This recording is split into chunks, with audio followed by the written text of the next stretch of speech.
Well, today we come to the book of Daniel, and many people are familiar with the accounts found in Daniel chapter 1 through 6, not so much the end of the book, but primarily the beginning.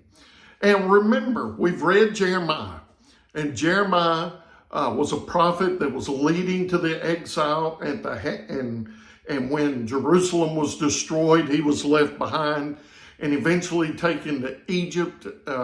So we see that part of the exile and destruction. Ezekiel was one that was taken in the second exile in 597 BC. He was taken and he prophesied from the community in exile.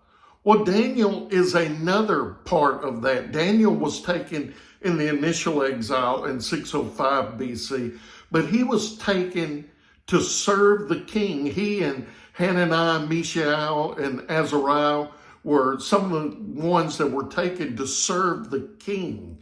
And so Daniel may have been taken from Judah against his will to serve the king, but he determined that he was going to serve God. Let me read to you Daniel chapter 1, verse 8 through 16.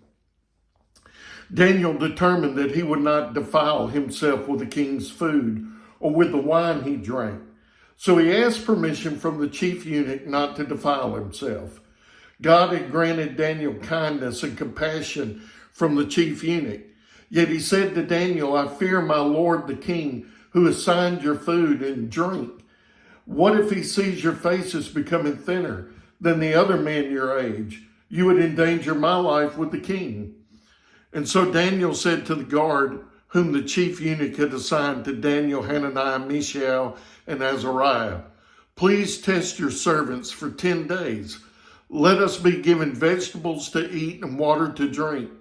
Then examine our appearance and the appearance of the young men who are eating the king's food, and deal with your servants based on what you see. He agreed with them about this and tested them for 10 days. At the end of 10 days, they looked better and healthier than all the young men who were eating the king's food. So the guard continued to remove their food and wine that they were to drink and gave them vegetables. So Daniel, along with Hananiah, Mishael, and Azariah, determined not to defile themselves with the king's food. And it's most likely this food did not meet the dietary laws that they were to follow that's found in Leviticus 11. You know, we live in a culture today that is very quick to compromise what we believe.